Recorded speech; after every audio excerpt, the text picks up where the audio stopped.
Hello, friends. Do you have a moment so that we may discuss our Lord and Savior Minarchy?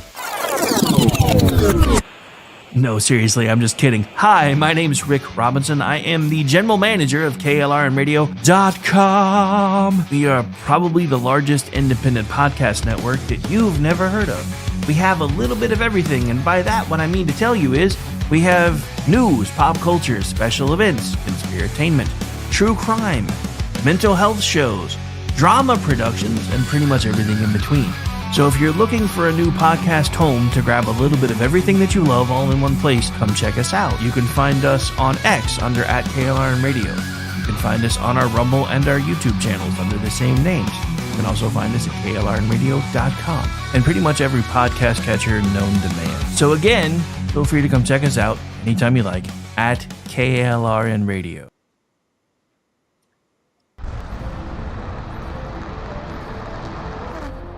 Are you ready to reach for the stars? Tune in to The Lost Wanderer, the #1 monthly podcast on good pods in astronomy. Join our host, Jeff, as he takes you on an interstellar adventure to explore the mysteries of space and the wonders of science. From rocket launches and distant galaxies to the latest discoveries in astronomy, each episode is a thrilling ride through the cosmos. Don't just gaze at the stars, come explore the universe with us. Follow The Lost Wanderer wherever you get your podcasts, and let's discover the stars together.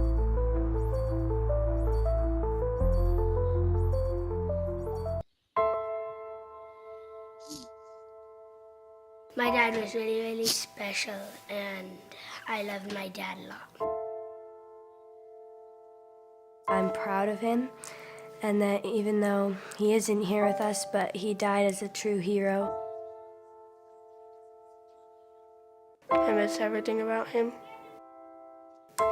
In the moment that the officers and I had to come see the children, my biggest reaction was, I don't have 7 arms. I have 7 children who just lost their father, and I don't have 7 arms to wrap around them. I'm Frank Silla, chairman of the Stephen Silla Tunnel to Towers Foundation. Our foundation is committed to delivering mortgage-free homes for Gold Star families and fallen first responder families. To not have to worry financially is a huge peace of mind. The thought of, what in the world will I possibly do to pay the bills? How will I possibly let the children have a life that feels normal? I don't want them to have to quit their piano lessons or their basketball. I don't want them to feel that we have to move into a little apartment and struggle financially in addition to the emotional weight. There are over 1,000 families that need our help. Tunnel to Towers is honoring those heroes that risked their lives by providing them with mortgage-free homes.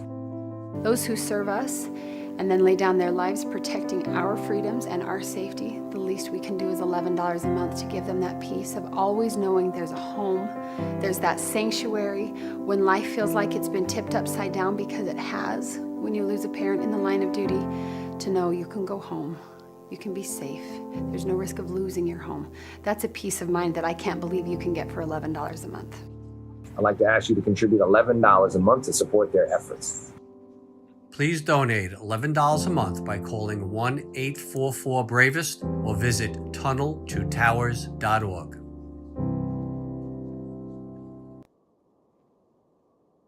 Hi, everyone. This is JJ, the co-founder of Good Pods. If you haven't heard of it yet, Good Pods is like Goodreads or Instagram, but for podcasts. Hi, JJ. It's social, it's different, and it's growing really fast. There are more than 2 million podcasts, and we know that it is impossible to figure out what to listen to.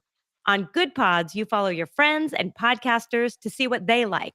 That is the #1 way to discover new shows and episodes. You can find Good Pods on the web or download the app. Happy listening. KLRN Radio has advertising rates available. We have rates to fit almost any budget. Contact us at advertising@klrnradio.com.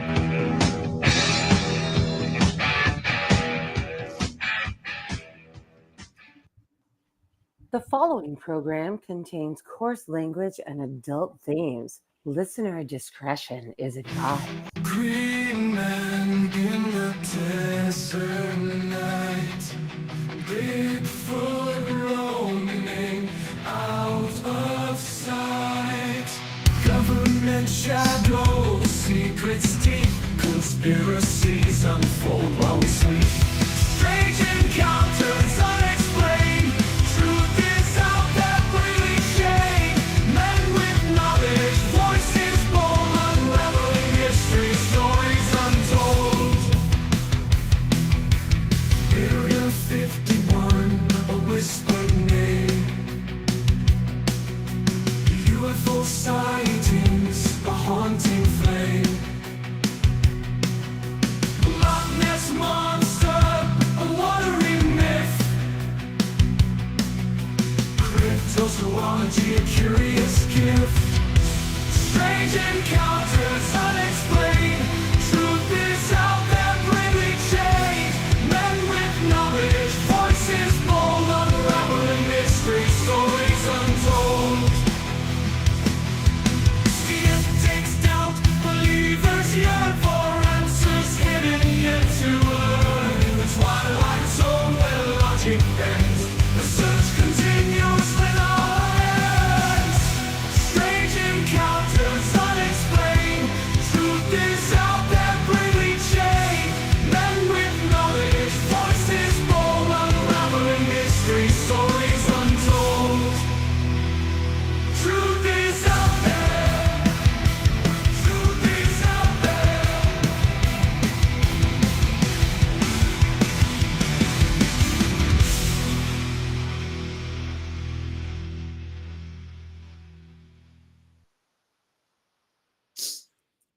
And happy Saturday night, ladies and gentlemen. Welcome to KLRM Radio's usually every 2 weeks foray into the unusual, the unexplainable juxtaposition. Unfortunately, because of Amish getting the flu and then me getting the flu and then me getting the flu again, we haven't done this in about a month.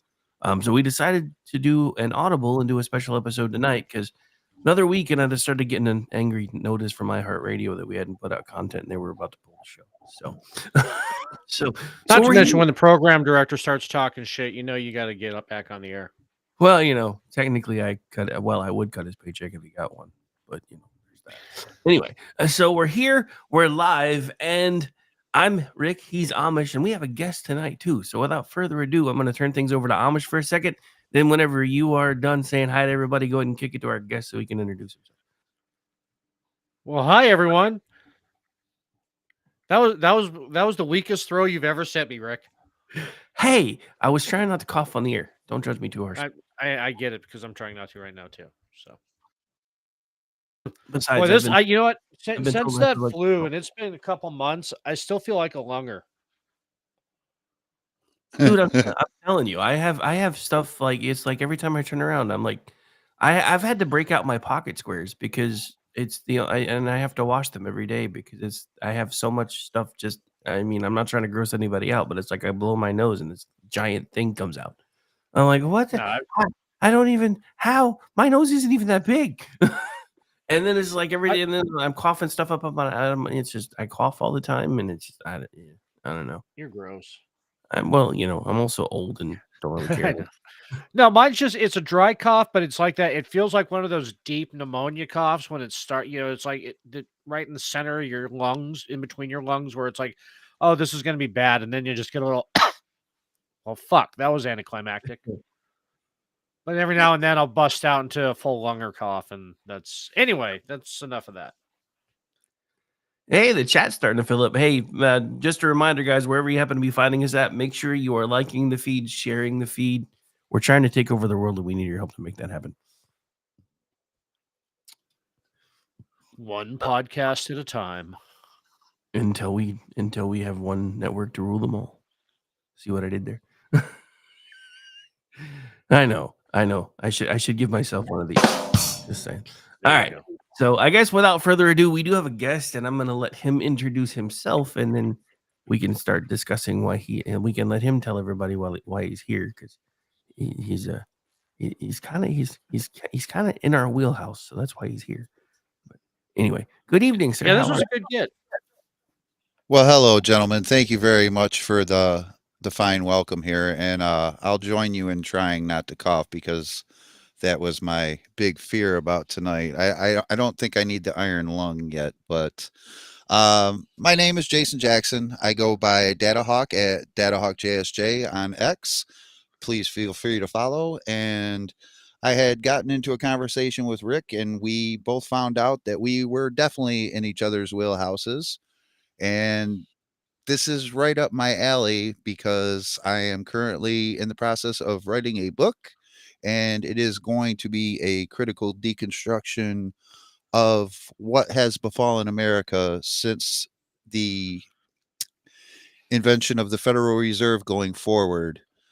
But tonight's topic, being Operation Northwoods, is a major turning point in where we are going forward. It leads to so many things. I mean, we do not obviously have confirmation that it's dealing with JFK, but we're about to get some new classified documents maybe coming soon. And it also really leads into Vietnam, because what happens in Vietnam is exactly the type of thing they were planning in Operation Northwoods. So when I heard that this was going to be the topic tonight, I asked, hey, do you guys take guests ever? And they're like, yeah, we could do a guest. And I said, I'd love to participate. So here I am, and I'll try not to cough. But unlike these guys, I have not had the flu. Please keep that on your side of the microphone. Thank you. But no problem with this. Stuff seems to spread electronically, and I don't know why or how. Yeah, because I had it for a full 2 weeks before Rick had it, and he had the same thing I had. At least we know it's not COVID 2.0 yet. Because we heard that yesterday, and at least we know it's not yet. Yeah, but they're trying to roll that old chestnut out again. Yes, they are. But anyways, thank you very much for the invitation and the ability to be here tonight, guys. I'm very happy to be here. Thank you very much. Well, no, it's great to have you. It's like you and I were talking about before the show when we were talking about Operation Northwoods. I had always in my head made it the Gulf of Tonkin thing, and because it just seemed like that's the DoD's MO. Fuck with our boats, and I always had it in my head. The CIA was Cuba, and Tonkin was DoD. But we'll let you go into that whenever you're ready to dive in and kind of break down what Operation Northwoods really was.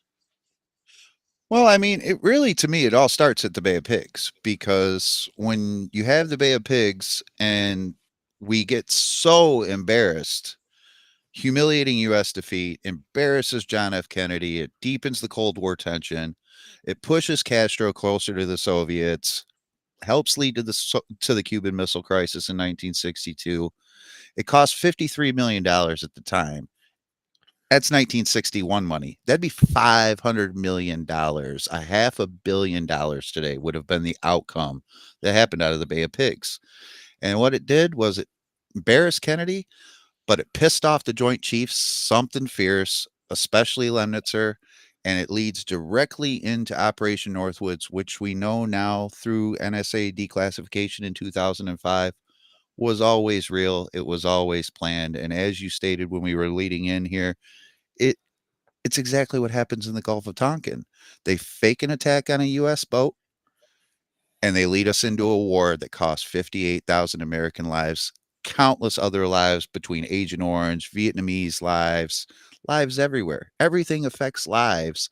And that's what we're supposed to be trying to protect here in America when we're fighting communism.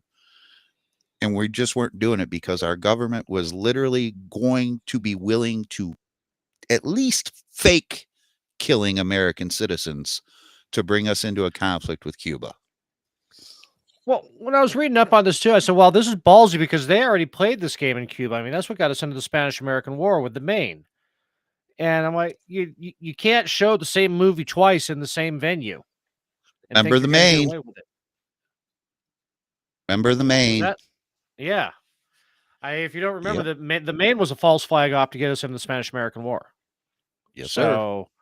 And I mean, you can argue the Lusitania was, and it's whenever one of our boats gets fucked with, it's always in the back of my head that we did it first. I always have a little bit of skepticism unless the Houthis are really fucking proud of it or something like that. And they're like, okay, all right, so not us, but not directly us. I was just checking out the chat here for a moment, and I just see that Alan Ray noticed the Gulf of Tonkin didn't become declassified until anyone who was involved was dead. Well, that's probably kind of what we're seeing now with why it's taken so long for them to declassify things like JFK. I still to this day think that a big reason why they haven't declassified that is because Kissinger and Bush were still alive very late into the game. I mean, Bush was almost alive till 2020, and Kissinger didn't die until 2023, and they both could have been intimately involved. And I mean, it all goes together. It's all just vile, disgusting, corrupt bullshit behind the scenes, and it should piss off every American citizen in the country. Well, no, and to back up Al's point too is that the Northwood documents didn't get released until April of 2001. So we had a lot, going on after that. So it was kind of like it was only in people's minds for a couple months before you know other things happened in that year Uh-huh. that were quite distracting. So I mean, not to say that they distracted from this. I mean, because by that point it had already been 40 years. So, Sure. but you know. But I'm like you. See, every time I see an attack that could potentially be this, it's always my first thought too, because it's like we know they've done it before and they were doing it 60 years ago. Now we've got all this technology and a cooperative media that would bury the shit out of all of it to where you have to ask first, did we do this? And unless you can prove we didn't, you'll never know. Well, yeah, I mean, not to go too far into the declassification stuff that's going on right now, but I guarantee you, even with the push that is coming to basically try to declassify everything, we're never going to get the entire story. It's never Never. going to happen. As much as I would love for them to do it, and honestly, because at this point it's a month in, and they told us they were going to start declassifying things on day one. So now even I'm starting to get a little cranky because I'm like, you guys said this was supposed to be happening already. Now I just heard Pam Bondi like, yeah, it's on my desk. I'm like, really? Well, and Really? it was like it's as soon as they said they were going to do it, the FBI all of a sudden says, "Oh, well, we found 14,000 more pages of documents, so we're going to have to pump the brakes a little bit." And I mean, I don't want to get too off topic about that, but I mean, you're right. We're never going to get all the information, and I mean, I hate to say it. I voted for Donald Trump. I love what's going on, but I never had any faith that we're going to get these disclosures. But if we don't, I don't see how this is going to hold. No, I I mean, really don't. well, yeah, I mean, that's just it, especially, I mean, with what we're talking about right now and with what we've seen. I mean, the reason we're talking about this right now is because we've seen things like that are starting to happen again, but instead of happening in other countries, they're now happening on our own soil. Exactly. Well, I mean, Exactly. when it comes to the declassification thing too, for the FBI to suddenly say, "Hey, we found another 14,000 pages," I mean, I'll give that a thumbs up because it's not like well, the CIA is part of the conversation tonight, as they always are. Sure. Um, when you're talking about MK Ultra, nothing survived that. There's none of that. I mean, there's so little that about MK. I mean, Rick and I did a show on MK Ultra last year. One of the shows we did about MK Ultra, and those documents were gone. I mean, they were gone On. even before the church committee. So, And I mean, people will always wonder, they're like, okay, well, why is the CIA so stupid that they left what they did behind MK Ultra to prove that they did it? And what I always say is they're trying to leave themselves dirt to use on their own political enemies. To where if they know they did something, just like maybe like something like the Epstein list or the Diddy list, things like that, it gives them an immense amount of political power to be able to say, well, I saw you do this, and now I've got you. And that's the only reason that I think that any of these documents still exist is because they need something to bury people with. If somebody gets out of line, they need to be able to bury them. It's just dirty. It's always been dirty. Nothing's clean. Nothing is clean. even from a less nefarious end, too, the reason why these things eventually get exposed, too, is because as we're seeing with stuff that's going on in current day, too, is that it doesn't matter what you're doing in the government, how black budget you are, the bean counters want receipts. And that's usually how a lot of these things get exposed, is somebody files the right FOIA request that has travel documents or, purchase orders. And then that's when that's the thread that unravels the tapestries a lot of times. So, thank God for the bean counters when it comes to, our shows. That's the one time we can thank them, probably. Yeah. Especially the government bean counters. That's pretty much the only time they get it attaboy. Yep. Yeah. So we sidetracked a little bit. Okay, go back We into we did. My fault. Break My us fault. down. No, I make no, that that's happen a lot. no. Rick and I get distracted by shiny things all the time. Everything leads into everything. Yeah, it really does. So break us down the basic timeline of Northwoods. All right, let me just scroll up here because I did have some preparation done for tonight, and I had gotten down to give that little opening earlier. So, all right, well, obviously, Operation Northwoods is a 1962 United States military plan where the Joint Chiefs in Lyman and Lemnitzer decided to stage terrorist attacks on United States soil, kill or at least fake killing Americans, and blame Cuba for the war pretext. It was part of the Cuba Project and Operation Mongoose, which was post Bay of Pigs but pre-Cuban Missile Crisis, in an effort to oust Fidel Castro. Luckily for us, at least in 1962, and this with Tonkin, as you alluded to earlier, being in 1964, John F. Kennedy obviously was gone by November of 1963.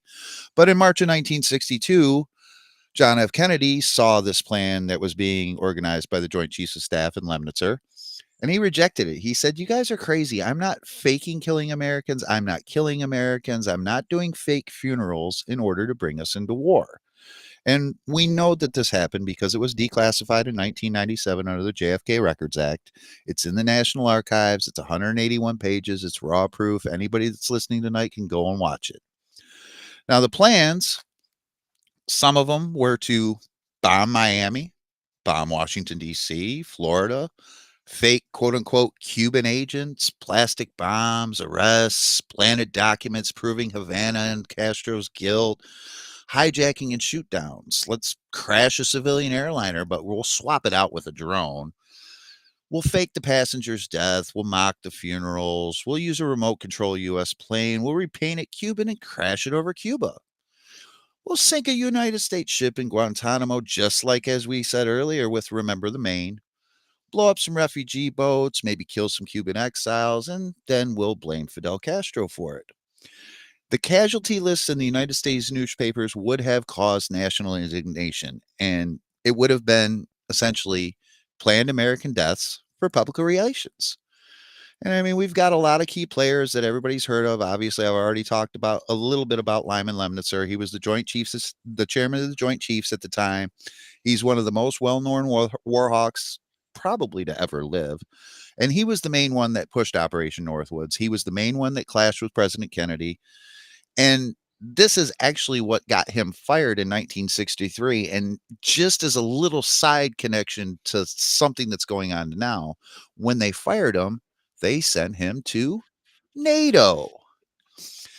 And I mean, you've got some other big players in there. You had Robert McNamara, who famously alluded to it as he was getting ready to pass on and helped confirm that, yeah, all of this happened. He got the memo initially. He got skeptical. He passed it on to Kennedy. Kennedy, of course, said no. It was at a meeting in March 16th of 1962, and he said he was not going to discuss United States force use. And that really deepened the rift that they had with the Joint Chiefs of Staff at the time. And then you had people like Edward Lansdale, who was the head of Operation Mongoose. He requested pretext for it.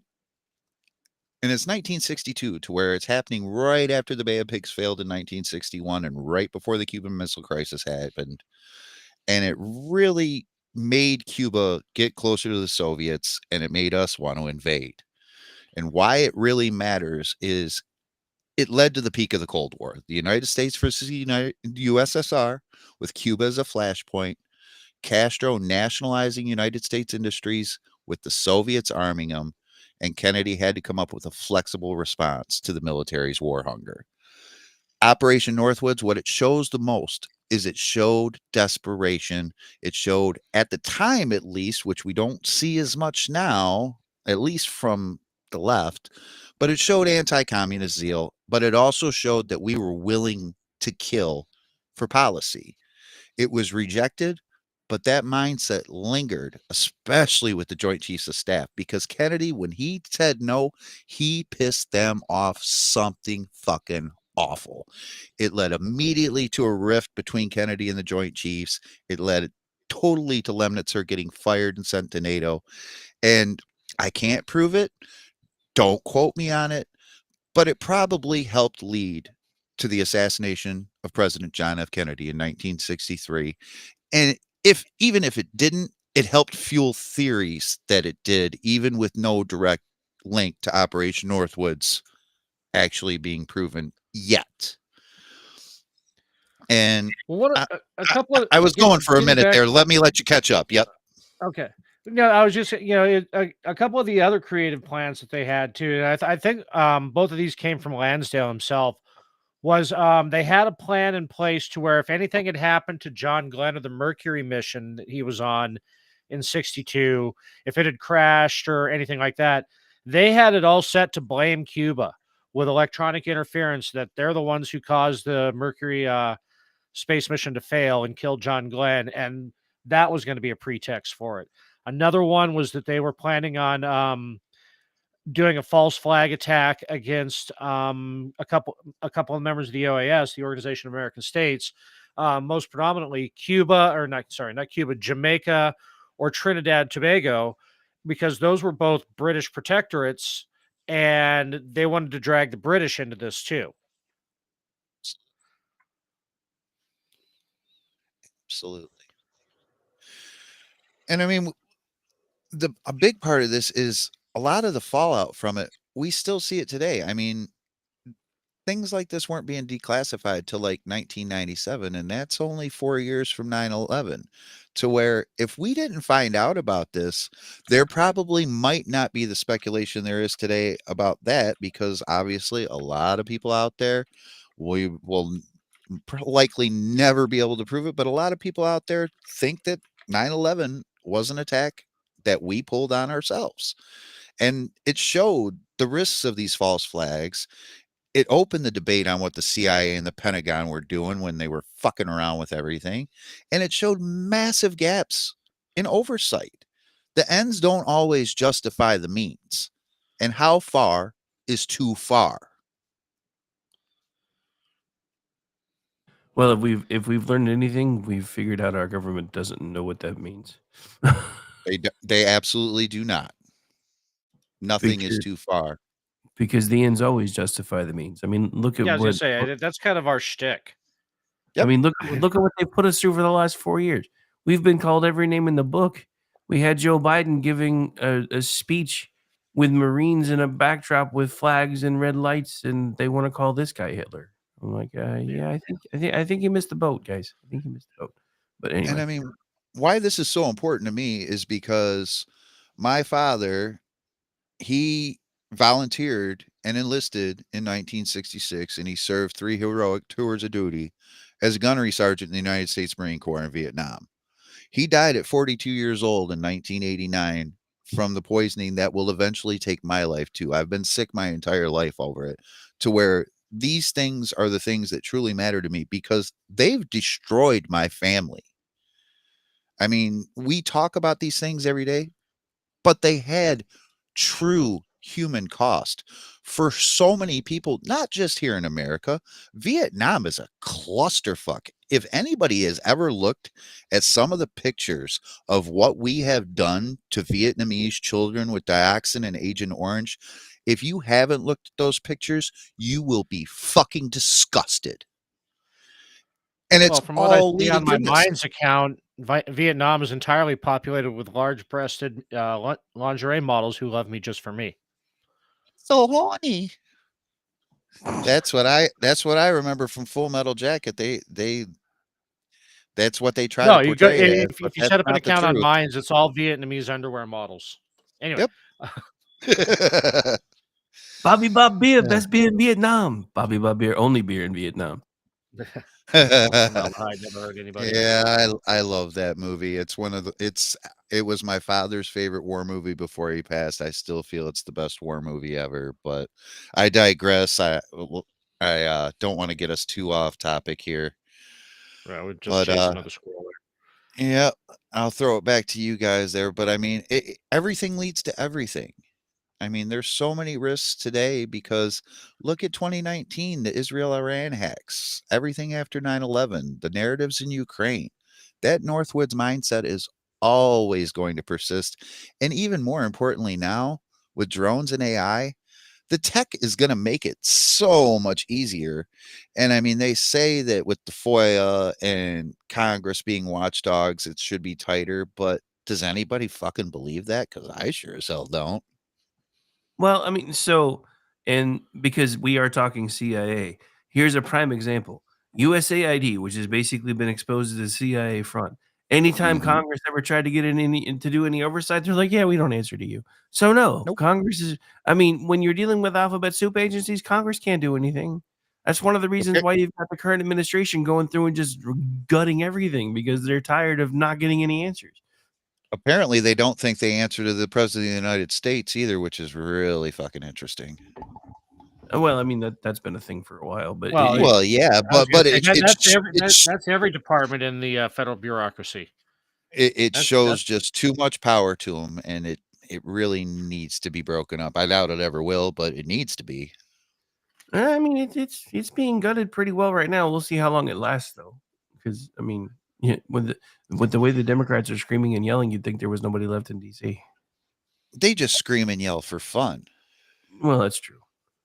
I mean, that's kind of their whole shtick. So I don't want to pile too much on them because you never know. They may find the show and just try to figure out a way that they can call us crazy to where I don't want to just throw them away. They're Americans too. They need to know this stuff. And maybe if they knew more of it, they wouldn't be so fucking crazy and they wouldn't be calling us crazy. And they'd go, hey, you guys might not be crazy because we're not.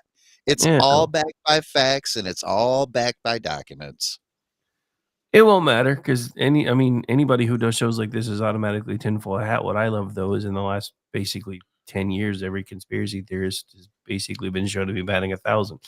That's like I know they haven't completely declassified everything, but just before the FBI said, "Oh look, we found 14,000 more pages," you had a Congress critter take to X and say, "Hey, information I've seen is actually indicating there might be credence to the fact that there may have been a second shooter for JFK." I know about a half a dozen conspiracy theorists that were like, "Fucking told you," and then the 10,000 conspiracy theorists just punched the air. I was shocked when I saw Luna come out and basically say there was 2 shooters, which completely invalidates the Warren Commission. No, it made no dent. I don't even think it trended on X. No, it didn't. Because I mean, I was screaming about everything else, and I'm like, "You're telling me we've just basically told you that everything you've believed your entire childhood has been and for some of you, so most of your adult lives has been a lie, and it doesn't even trend on X." Doesn't even trend. That's how That's you know the how broken everything is. That's the one thing when I hear that people say, "Oh, more and more people are waking up." Yeah, but it's not enough. We've got to keep working and make sure that we get more people to wake up because there's so many people out there. I mean, I was talking to people yesterday that are still certain that Lee Harvey Oswald acted alone. And it's like, did you hear what Luna said the other day? There's 2 shooters. Well, that can't So be true. Yeah, in okay. fairness, though, there was a commission after the Warren Commission, and the name I'm drawing an absolute blank on right now. Gerald Ford was on it. No, he was on the Warren Commission, but it was the one after it, where basically, and it's the one that's downplayed because the Warren Commission was the one that gave the government story how they wanted it played out. But there was the federal commission after the Warren Commission basically said, yeah, this whole thing was a sham and they got it completely wrong. But that one doesn't, when we go to break, I'm gonna Google it so I can find out, get the exact name. But yeah, it was I've got it going right now. they had contradicted the Warren Commission in the 70s. And I mean, obviously there wasn't social media then, but I think back then it probably would have made more of a dent than it is now, which is really sad considering we say we're in the information age. Yeah. It was the Rockefeller Commission, by the way, in Yes, January thank you. Thank you. 1975. Thank you. Yes, sir. Yeah. Yeah. Well, I Um, mean, the thing about being in the information age is that's just everybody's way of trying to make everybody feel smart right now. You and I talked about this a little bit yesterday. All this has done is put the entire world's information at your fingertips, which means nobody remembers anything anymore because they don't have to. If they all they got to do is look it up. Nobody remembers phone numbers anymore. Nobody remembers information anymore. Nobody retains information because you don't need to. I mean, it reminds me. I think it was in one of the the color reboots of the Twilight Zone where they had an episode where everybody was like jacked into this network and somehow somebody traveled to the future and found it and they were just freaking out because nobody could retain anything because they didn't need to because anytime they ever had a question all they had to do was think and the computer would find the answer for them and it made them completely worthless and what were we talking about again? Exactly. And you shut up. what commission was that? Right, yeah.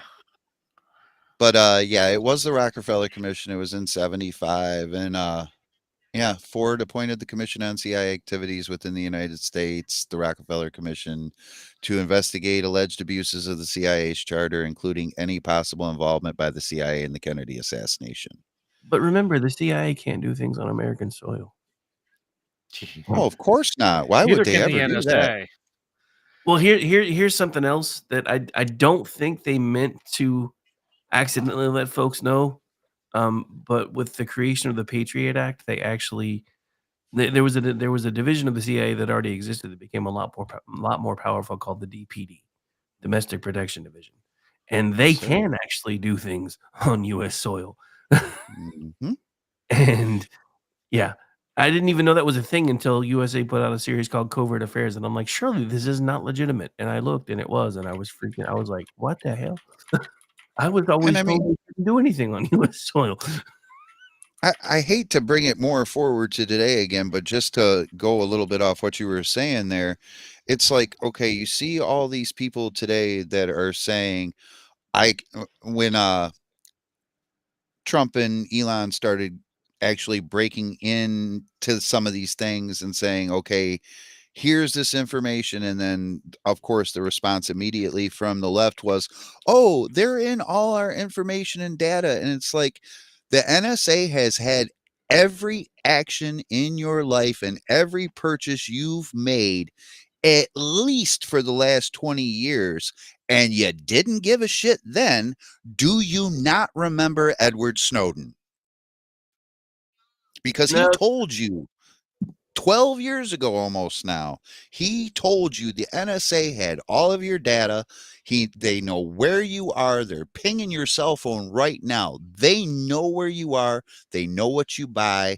They know everything about you. And now everybody wants to whine. Oh, they've got my data. They've always had your data. Wake up. Yeah. All right, folks, we're going to have to take a quick break. When we come back, we're going to keep the conversation rolling right here on Juxtaposition, live on KLRnradio.com. This gives you a few minutes to get up, stretch your legs, grab a drink, maybe smoke a little bit of what helps you think. And even if you do, I don't judge. We'll be right back. Stay tuned.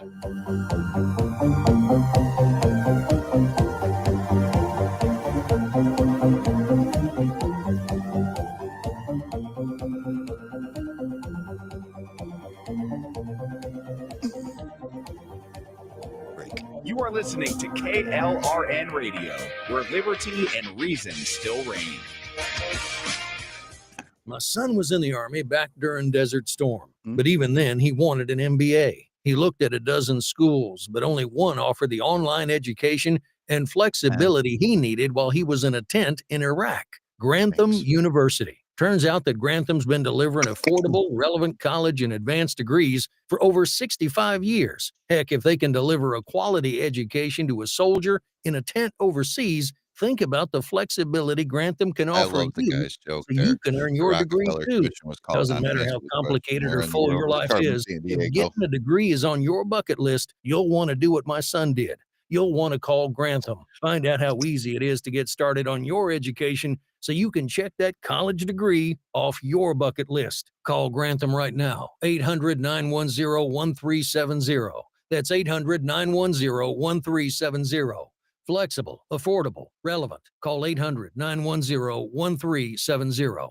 Attention business owners and independent contractors. This is a money-saving message from Tax Mediation Services. If your business owes $20,000 or more in taxes, we can help you today, right now. Listen, dealing with the IRS is no picnic. It's an intimidating and extremely stressful process, and you don't want to go it alone. Our attorneys know every law, every tax break, and every possible opportunity to help you resolve and reduce your tax debt. And if you owe more than $20,000, you may be at the top of their hit list. So don't take your tax debt lightly, because it will not go away on its own. The IRS can seize your bank account, your home, and even shut down your business. Call our tax experts today at 1-800-783-0810 and let us deal with the IRS while you focus on your business. That's 1-800-783-0810. Again, that's 800-783-0810.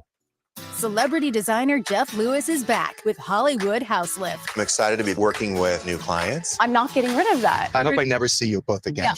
An all-new season. Those have to go. That has to go. From oh, wow, It's been an actual nightmare. to oh, wow. This is such an upgrade. With celebrities like Josh Duhamel, Christina Ricci, and Gina Rodriguez. Dazzle me, Jeff. It looks like Chuck E. Cheese. Stream an all-new season of Hollywood House Lift with Jeff Lewis. Now streaming on Freevee. KLRN Radio has advertising rates available. We have rates to fit almost any budget. Contact us at advertising@klrnradio.com.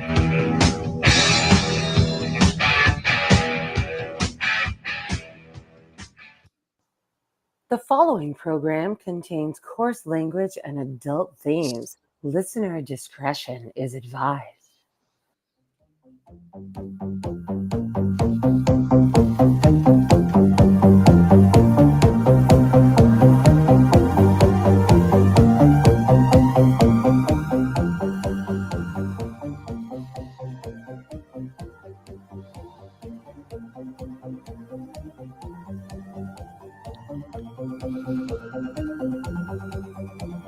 Good evening, good morning, good afternoon, wherever you might be coming to you. No, I'm just kidding. Hi, welcome back into the program. This is Across the Juxtaposition. nation and around the world, this is Ordnance Packard. And I'm not. I'm Rick Robinson. And this is Juxtaposition. We do this thing usually every 2 weeks. It's our foray into the weird, the unusual, the unexplainable. And tonight we are talking false flags and CIA with an awesome guest who's actually running circles around us, I feel, which is rare. I don't think so, but that's very kind of you. I just want to take a second. I have to acknowledge this joke by Kevin and ABQ out here about the Rockefeller Commission. They were probably actually called on to answer the question, where in the world is Carmen Sandiego? That joke was great. You made me and my wife laugh. Thank you very much, Kevin. Throw it back to you guys. I mean, doesn't everybody get asked that question? I don't know. Anyway, but yeah, I posted a meme the other day about 2001. Oh, it comes with a little book. Video games. Oh, it comes with a little booklet. 2010. Where's my little booklet? 2020. Where's my game? So, but it was funny. If you remember the original Carmen Sandiego game, it came with a fucking atlas. Yeah, it did. I remember. Sure did. A 1,500-page atlas. I really like the Where in Time is Carmen Sandiego game. That was a really good one. That was a good one too. That was fun. Yeah. Going back in time and stuff and seeing some of the art in it, especially at the time, that game was ahead of its time. But anyways, I just wanted to acknowledge that joke because I laughed. Yeah. So much better than We the shout out games chat all the time. Don't worry about it. Yeah, so much better All than the games that we played when we were in school because I died of dysentery every fucking day. That and there would always be a cold snap that'd fuck up my lemonade stand. They got a really cool new Oregon Trail game. Actually, if you haven't seen it, you should check it out. They brought it into the new day. It's pretty cool. Nice. As long as you can still die of dysentery, that's the important thing. I think I've actually played that game a little bit. Typhoid was a problem too. Well, and syphilis. Damn Mary. So one of the things during the break, it hit me while I was refreshing my tea. One of the dirty tricks that they were planning on in Northwoods was they were going to take a military plane, paint it as either a commercial airliner or Cuban airliner, and then remote control it into crashing and then blame it on Cuba.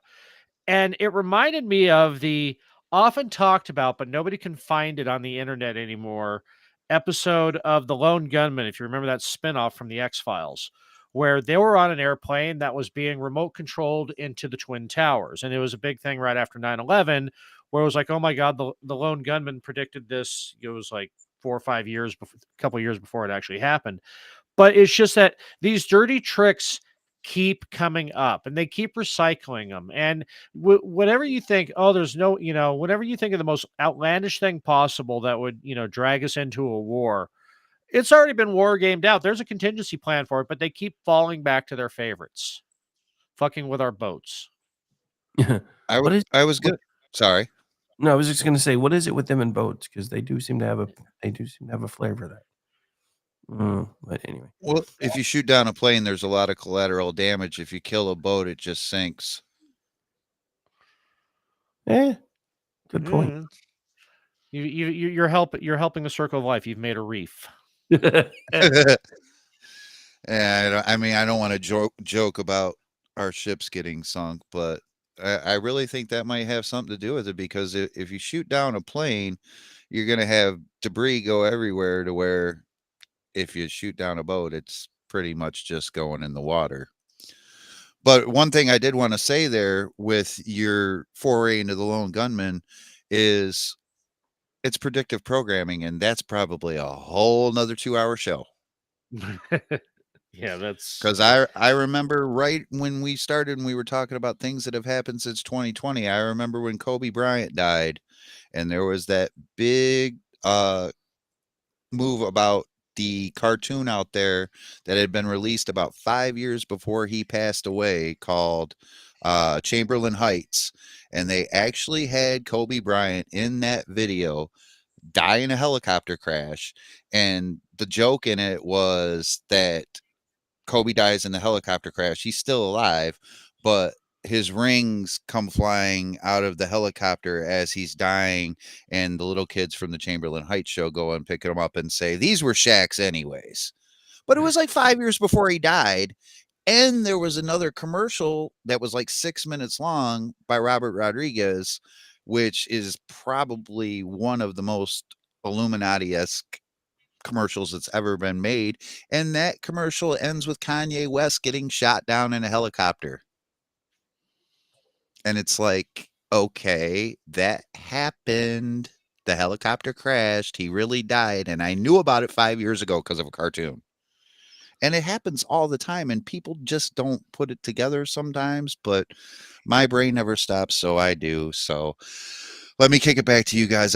When you said that about the Lone Gunman and it having come out before the event happened, that shit happens all the time.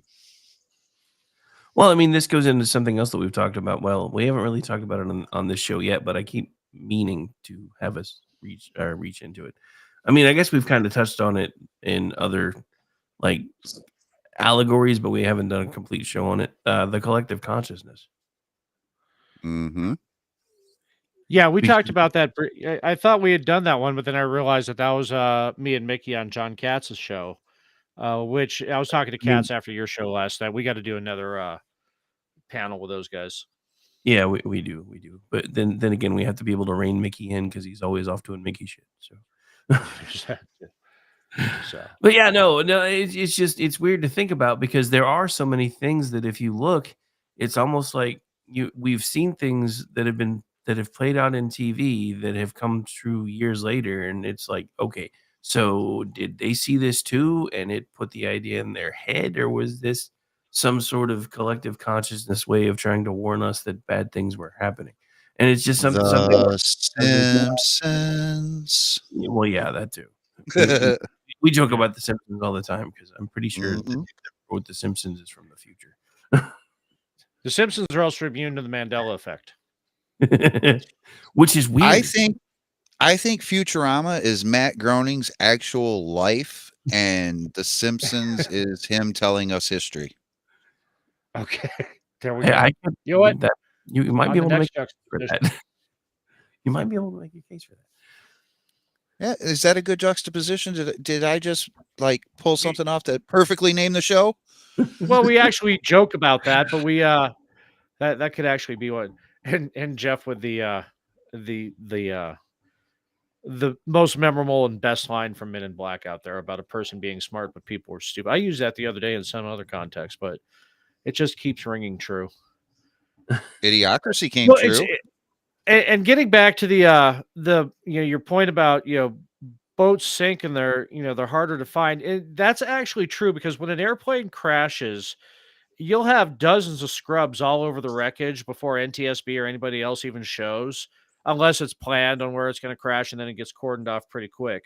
But a boat sinking, that's rarefied air of the people who could actually get to it, for investigators. The amount of people who, especially if it's like in, blue water, the amount of people who have access to the deep are pretty limited.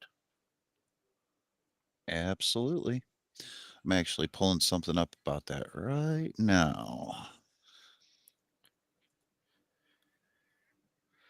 Yeah, I'm Sorry looking about forward to that. data dumps too, Delaney. That's we need them. Nancy Mace teased us all with the UFO commission right before at the end of last year, and so we need to keep that momentum going. Are we still allowed to call them UFOs, or do we have to call them UAPs now? We call them whatever the fuck we want around here. They're UFOs. Yep.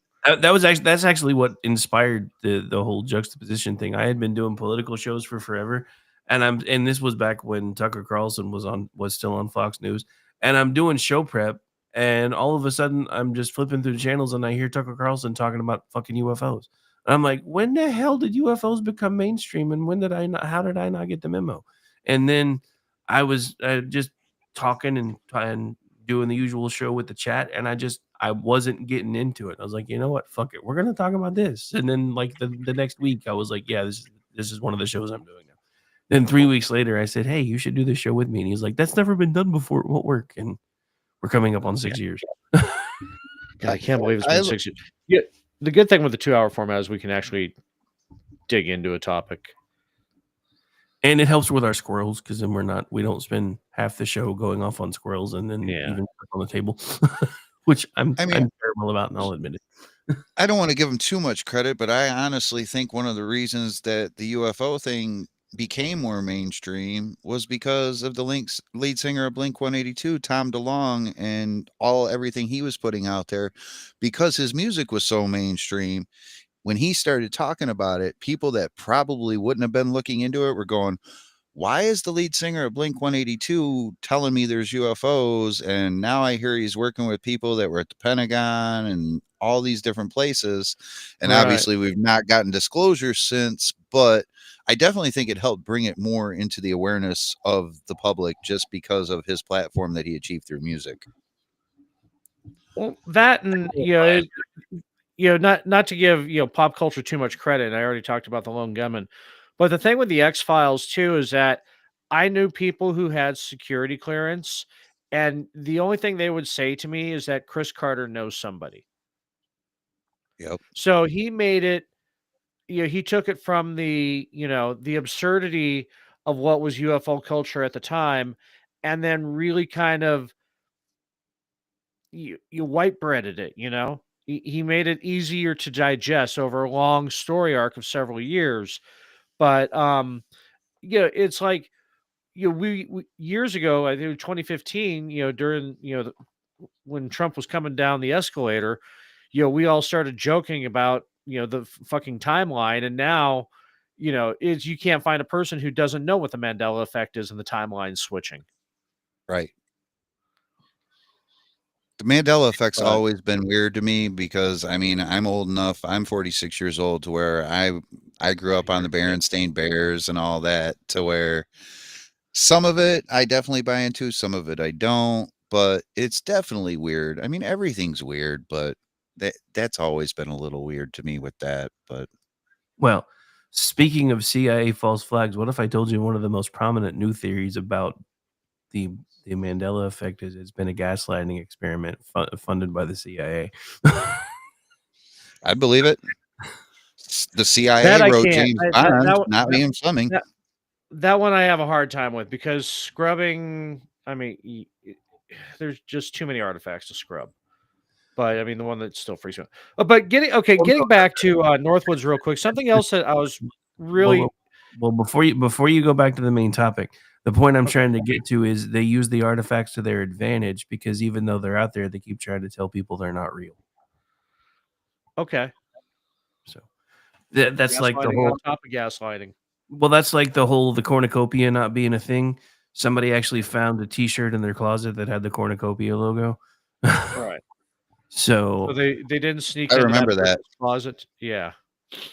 But anyway, so that yeah. one- So what surprised me about this too and doing it is that how hands off McNamara was with this because I mean, yeah, he's the one who actually ultimately, I mean, as SecDef, he's the one who eventually took the plans to Kennedy, but he was balls deep in everything around Tonkin. It's like he was mad that they didn't get to do Northwoods, so he's like, yeah, I'm gonna steer Tonkin straight in. And how much money did the military industrial complex make from that? Yeah. Well, it really took us into the jet age. I guess that's one benefit of it. I don't think it was worth the cost, but for sure. Well, and as we talk about on the show often, that Eisenhower didn't go far enough in his farewell address talking about the military-industrial complex. He should have called it the military-industrial entertainment complex. Absolutely. Boy, I don't know how many times I've said that myself, but Yeah. you're one of the few persons I've ever heard say it back. Well, there we go. See, Kismet, you're on the show tonight. We're all meeting this week for reasons. We came together somehow because I had been off X for a while, and obviously our discussion yesterday did not start on any of this stuff, and we just figured out, I believe I even told you yesterday, I think we might be related. Yeah, there's a possibility there. I'm just saying. Yeah, I just saw a chat up there. Y'all need to find some retired Navy men.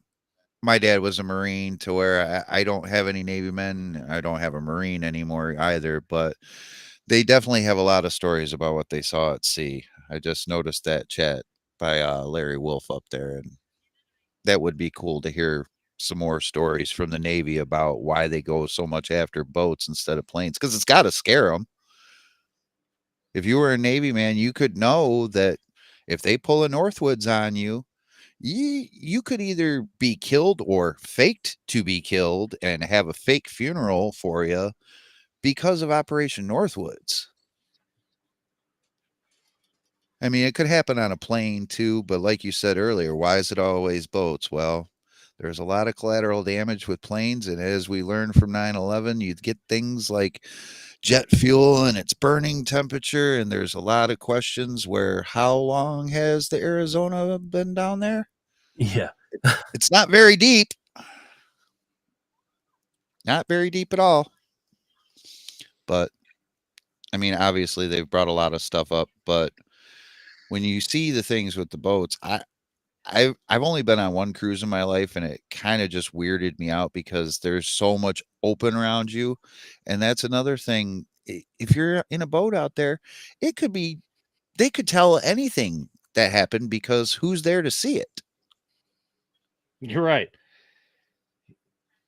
I mean, planes, especially today, Taylor Swift's plane, you can find any time of the day. You can find a plane in the sky. I don't really know if they have those for boats.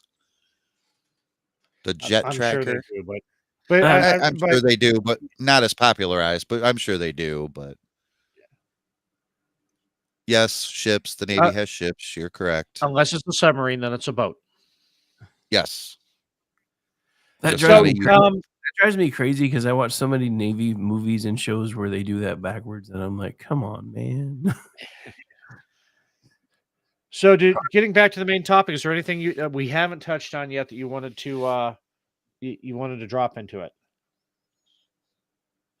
I mean, I'm looking at it and I see it was tough because I haven't been on a show or done anything in a while to where I didn't want to try to get off topic too much because I mean, the big thing about it is the legacy and the fallout and the ethics of it.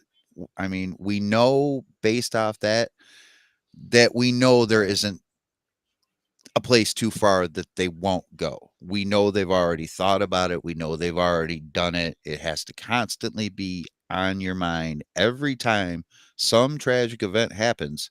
You have to think about, okay, is what they're telling me real? And with our modern media, you can't be sure that anything's real because they do nothing but lie.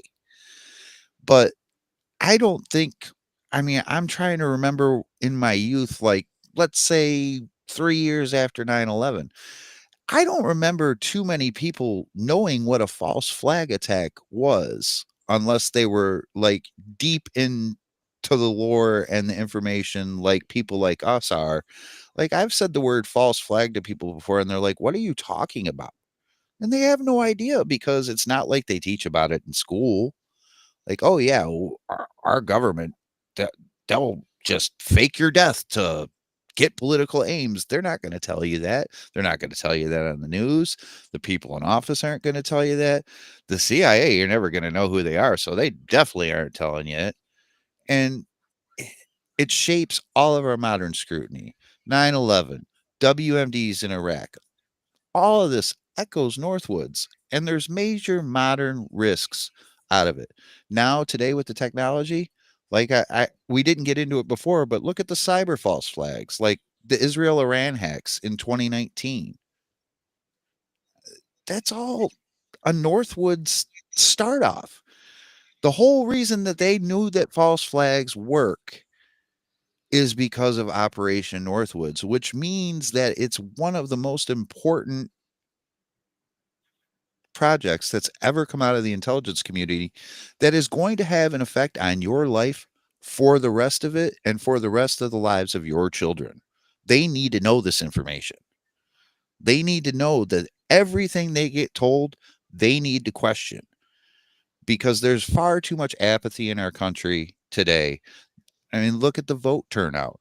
There was only 150,000 or excuse me, 150 million people that voted. And obviously there's over 330 million in the country. Our country is in the toilet and over half of us don't care enough to go to the polls. Yeah, And that's it's actually because been of the things real like this. that's actually been the real death of democracy is an apathetic electorate, and that's by design. Absolutely by design. Well, I mean, we talked about it on this show. The modern education system was basically researched, funded, and started by the Rockefellers during the Industrial Revolution because he wanted to figure out how to basically get a populace that was smart enough to work as machines and not smart enough to think on their own. So one of the first things he did was start commissioning folks to do research to figure out how long it took to basically, reprogram people or indoctrinate people, and it's 12 years. While he was handing out dimes to make you think that he was a kindly old man. Yeah, I mean, that's one of the reasons why they're screaming right now about Donald Trump wanting to try to send education back to the states because we're trying to get away from the cookie cutter approach on everything. Katz and I talked about this a little bit last night, but yeah, you're right. It's by design. They want people to be apathetic. They don't want people to be able to critically think because if they can critically think, then they would be able to understand all of the things that they would have understood them a hell of a lot sooner than COVID. There wouldn't have been parents going and only finding out how bad the schools were because their kids were home watching and having to do with the schoolwork on computers, and the parents were actually able to see it. And they're like, "What are you teaching my children?" I mean, everything that's happening right now is all an offshoot from that quote unquote happy accident. And then all the things they tried to do afterwards to see how far they could push things, and people started waking up from it. And you're right, not enough people have woken up. It's another reason why I started this show before COVID, but it was right around it wasn't too far from it. But it was just another way for me to try to wake people up. Because people weren't paying attention. Now we have a lot of people who are starting to pay attention, But my concern is I think a lot of people are going to start trying to go back to sleep, which is why we still try to do shows like this as often as we can to try to keep people that are awake and let them know about things that they didn't really know about. Because I mean, I I've always been a history buff, a conspiracy nut, all of the above, and this is not something that I had ever really done more of a cursory search on until you brought it up when we were talking yesterday, and I'm like, yeah. And then I started looking at it today. You can ask Amish in our Discord. The first thing I typed was "Holy shit!" Yeah.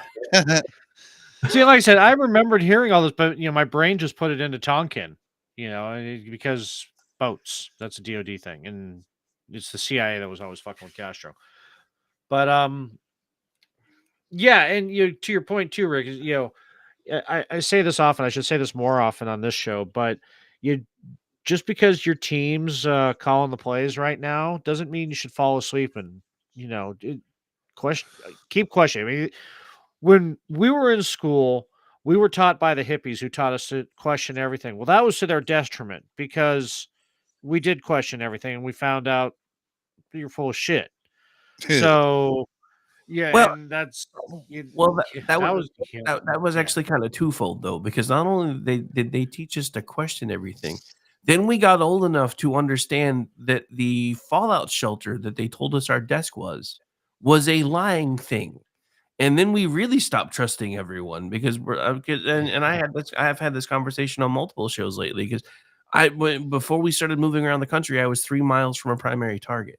We were from kindergarten until second grade. Every morning it was Pledge of Allegiance, announcements, and fallout drill. So every morning I was hiding under my desk, ducking and covering. And then I got old enough and started realizing what nuclear fallout would actually do. And I'm like, you are a bunch of lying sons of bitches because cover your head so you don't go blind. And then 30 seconds later, I'm melting because I'm 3 miles from a nuclear blast. That's why I don't trust anybody. During grew those up in drills, suburban Detroit. I grew up in suburban Detroit. I mean, if there was an attack, we were going to be the first one hit because of the auto factories. Because if something happens, they're going to convert the auto factories into making munitions. And if you look at Detroit now, it was the first one hit. Pretty much. I had I was kind of the asshole in school. I know, shocking, right? But I remember asking, if this desk is so awesome that it can save me from an earthquake and a nuclear blast, why don't they just build the school out of the same thing? That sounds like you. That sounds like you. I look at it because they always say, because I'm Gen X, that we were the first ones to have computers in the classroom. And I say, yeah, and we were the last ones to duck and cover. Yeah. But everything leads into everything.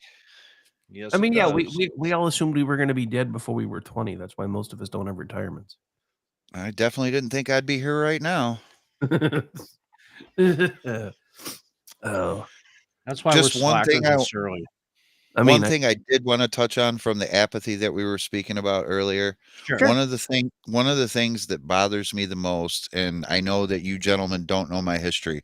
I have run for office in the United States. I ran for local office in my hometown. I didn't win. I did lose in the primary because imagine that the corporations and the police and the fire departments were all donating to the other guys because I had ideas they didn't like. But the thing that bothered me most when I was in that primary election, the turnout for that primary election was 13%. And what people don't realize is they sit and bitch about national politics all day is that your local politics is what's affecting your day-to-day life, your property taxes, your garbage being picked up, your water. The things that actually matter to you on a day-to-day basis are being covered mostly in your local politics, and most people, 90-80% of them, they only vote in the presidential elections and they don't realize how bad they're fucking themselves doing that. Oh, it's something I've been trying to tell everybody for a long time because the national politics is how I make my money. I mean, that's what I write about, it's what I do a lot of my shows about. But I'm also really involved in local politics because local politics is where the where the real change is made. And that was actually one of my points in the midterms when everybody was freaking out because there wasn't the red wave that everybody was expecting. I'm like, but it really was kind of a red wellspring though, because there were lots of sea changes in school boards and everything else. So there were changes that were happening where it really mattered, not necessarily where we needed instant gratification. And I think that's part of what's led to the electorate shifting as much as it has been, because there's actually been an 8-point swing in our direction in the last 4 years, because it was +6 4 years ago for the other side. It was +2 for us this time. And that's because I think we started some people have started figuring out that if you make the changes locally that you need to make, it can actually help you make the changes nationally that you need to make. So And I mean, they take it very seriously because when I ran for office here, I shook the tree enough to where they had politically connected people parking down the street from my house and staring my wife down in the street to try to scare and intimidate us out of it, because there's just as much money coming through your city as obviously not nationally, but I mean, my city has like $150 million a year budget. It's not tiddlywinks to where they're getting their hands on that money and they don't want to let it go. And everybody's asleep. Like I said, in that primary election, it was 13% of the people. I'm like, 87% of you don't care about your property taxes? Really? don't even get me started on the fact that we have property taxes to begin with. Agreed. But at least then, if you're voting for the people that are helping decide your assessments, at least you have some control over the people that are actually doing it. But if you don't care, they're just going to keep raising them and you're going to bitch. And then you're going to go vote for president and do nothing about it in your local community. And that's not the way to go. People have to start being far less apathetic, start paying attention to what's going on first in their local community, then in their county, then in their state, and then federal. They're all important. None of them are not important. They're all important. Well, what I think a lot of people are figuring out is Gen X has 2 settings. We have apathy and nihilism. Our apathy went away, and now we're being very nihilistic, and we're only taking care of ourselves and those we care about. And that means if you're in our way, we're going to take care of you too. Burn it So- down. Oh. All right, gents. I don't know about you guys, but I don't know how much more my voice can do. So You've been yeah. You talked a lot this week. well, yeah, especially for lately, because for like 2 weeks I didn't do anything. It was I'd planned for 2 hours, but I definitely don't want you to hurt your voice. So, but I mean, if there's anything else you did want to cover before you signed off, I'm happy to stay, or else I'm happy to thank you both for the opportunity to come on your show and try to help inform the public about the hell that's going on in our lives. And I've had a blast. I'm having a blast now. I see we've got some actually really bright people, some really funny people in the chat, and MD Campbell just saying goodnight. Yeah. It was a lot of fun. I really appreciate you guys having me on, and I definitely would want to come back and do it again. Any other topic, I could sit here all night and talk to you guys, because there's nothing better than talking to an informed friend. So the one thing I do want to do with the last couple of minutes before we start doing the usual closings is there anything else that you want to touch on the topic? And then feel free to tell everybody where they can find you. I mean, I think we went forward from a lot of it, but I think when we came in, I laid everything down pretty good to where people are able to find the information. If not, as I said before, I am going by DataHawk on X at DataHawkJSJ. I am gonna post a lot of the stuff that I actually put into my plan tonight, to where if any of the viewers that are on here want to come on, I'll have it all into text files so they can take a look at it. As I said earlier, I am working on a book that's going to be a critical deconstruction. It's going to be part memoir, because a lot of the reasons why I'm in this, as I said earlier, is because of the death of my father, because of his heroic service in Vietnam, to where it's going to take us right from where America started to die, right when they started the Federal Reserve. It's going to go through tonight's topic in Northwoods. It's going to go through JFK, and it's going to go all the way into today, and try to show everybody, without people being able to assail it as conspiracy theory, it'll be all backed up by facts, and they can go, well, I can go and look at that. Yeah, you can. It's all been there forever.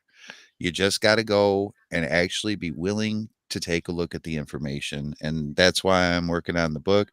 That's why I said, hey, do you guys take guests on your show? Because I'd love to come on and talk about this stuff. Because, I mean, my wife, she'll sit there and she says, you might think he's crazy, but doubt him at your fucking peril. That's awesome. Because I hate to say it, because we didn't really touch on COVID too much tonight, but I have a small family. Every person in my family that took that shot, they're dead. The only people in my family that are still alive are pure-blooded. Everybody else is dead. That's terrifying. Yeah, I mean, my stepfather, my mother was widowed again after my father's death from Agent Orange. It sounds really bad, but my father and I will be murdered by Monsanto and Dow Chemical, and my stepfather was murdered by Johnson & Johnson. And that really hits hard when you put the human element behind it, that people are out here losing lives. The shit's important, people. And that's the main reason why I appreciate you guys letting me come on and let me sit on your platform tonight and talk, because there's nothing more interesting than real life, people. TV just don't do it. This is the greatest story ever told, and you're part of it. Well, that's why they call what you see on TV programming. Exactly. Oh, there's a whole other juxtaposition on that we haven't done yet. On the next juxtaposition. No, but to your earlier point, talking about our chat, we've got the best listeners and we've got the best chat people. They are smart and informed, and they'll jump in and correct us if we got something wrong. They're the first ones to correct us before we even get the sentence out of our mouth. As soon as Well, the we must have been good. We must have been good, Yeah. because I didn't see anybody correct us except for one. We did need to say ships. He was right. They were not boats, they were ships. That was the only correction I saw, though. I think we fucking nailed it, guys. Yeah. But yeah, I've had a real pleasure, and I know Good. your voice It's is been a going pleasure and you having need to wrap it up, but it was great. And really, thanks again for the opportunity to come on and talk to your listeners this evening. Not a problem at all. Like I said, we do this all the time, and I do about 20 hours of shows a week. So if you ever want to come on, I'm on disability, so I'm always available. All right, folks, I think we are going to go ahead and get out of here. I want to thank everybody for hanging out with us this evening. As far as what's going on for tomorrow night, I don't really know, because I've been off on Sundays for a while. I'll be back Monday night doing America Off the Rails, because I still haven't heard from the ladies of the Red Wine yet. And then, of course, Tuesday through Friday, Rick Robinson's show, noon to 3 Eastern time. Tuesday night, hanging around with the Manorama panel, and that's all I'm saying for now, because otherwise I'll keep talking for another 5 minutes. You can find me and follow along with me at RowdyRick73. Find me and our network at KLR Radio, and our new news arm at Digital Beacon US. And Amos, where can folks find you, my guy? Well, because I have been around on Sundays, there's not a Vincent Charles project tomorrow, but if I'm correct, Jeff is doing part 2 of his ITC on origin stories of the origins of creation myths, and Al will be on tomorrow night too. So you can find me surprisingly still as Ordnance Packard on X. Still haven't got my monetization reinstated, but anyway, you can find me on Tuesday night on Manorama panel, Rancor Steve's Rumble channel here on X and KLRN Radio, with you and Jeff and Vincent and Steve and random Canadian from time to time. And you can find me next Wednesday with you on Rick and Orty. Yeah, there is an LW. Oh, LW tomorrow. Okay, great. Yeah, Lost Wanderer tomorrow. Thanks, Jeff. And where was I? Oh, and no culture shift or anything this week. So I'll be back with you next Saturday on the next Juxtaposition as we resume our normal day and time. All right, so one bit of programming from now on, if we decide we don't want to do makeups, the bump stocks have moved forward an hour, so it's in perfect alignment now. I just didn't worry about moving anything around because we'd already scheduled the guest. So if we want to play catch up, since we've missed a couple, we can do that for a little bit, because I think they're going to have me working every Saturday for a few weeks too. So might as well go all in. Flood the podcast scrapers with Juxtaposition to make up for the couple months that we've fucked it off between the holidays and being sick. Hey, we actually got one in last month too, so we did. That was a good one too. All right. Hey, I didn't hear any coughing. That's because we're experts at muting.